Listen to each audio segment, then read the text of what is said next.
कृष्णा नाम ब्राजील में जाके लोगे ना तो वो समझ जाएंगे कृष्णा मतलब, वो कहते हैं thank you to India for Krishna. Reason, Krishna कौन था कि कृष्णा एक गिर नस्ल का गुजरात का एक बुल था। अब गिर सबको पता है वर्ल्ड फेमस वैरायटी है।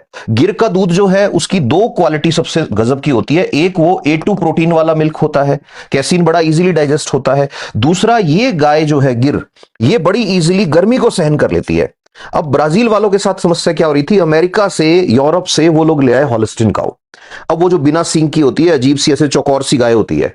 अब उसके दूध में लैक्टोज इंटॉलरेंस का केस चलता है, उस पर अभी भी डिबेट चल रही है, A1 A2 प्रोटीन वाली।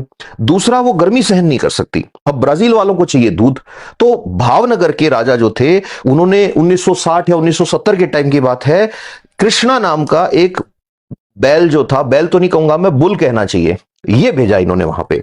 अब कृष्णा जो था वो गिर नस्ल का था, और इसको जब हॉलिस्टीन से क्रॉस कराया तो ब्राजील में एक नस्ल बनी जिसका नाम पड़ा गिर लौंडा। अभी जो गिरलौंडा है ना, ब्राजील की गाय थी, इंडिया का बुल था, दोनों ने मिलकर बनाया गिरलौंडा। गिरलौंडा गर्मी सहन कर लेती थी, गिरलौंडा का दूध अलग ही टेस्ट था, जो अमेरिका वालों ने टेस्ट ही नहीं किया था अब तक ऐसा दूध। वो जो हॉलिस्टीन काऊ जिन्होंने पाली है, कोई मेरी तरह गांव से है तो उसको पता होगा कि उसमें टेस्ट ही नहीं होता दूध में, और देसी गाय जो होती है उसके दूध में स्वाद अलग आता है।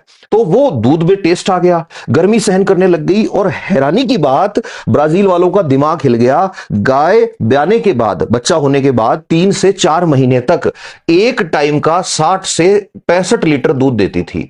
आज भी तुम गूगल करोगे हैरान हो जाओगे, गिरलौंडा गाय एक दिन में 120 लीटर दूध को तो कुछ समझती नहीं है। 120 लीटर दूध एक दिन में, मतलब 10 गायें अगर आपके पास है गिरलौंडा, तो वो लोग तो कृष्णा नाम आते ही सल्यूट करते हैं। वहां पे उस बैल के मरने के बाद, वो जो बुल था उसकी जो स्किन थी, उसका जो बॉडी था, उसके अंदर भूसा भर के उन्होंने म्यूजियम में रख रखा है। वहां की किताबों में पढ़ाते हैं कि कृष्णा नाम का एक बुल जो था वो इंडिया से आया और हमारे ऊपर उपकार करके गया। ठीक है, वहां डाक टिकट निकली है उस बैल के नाम पे।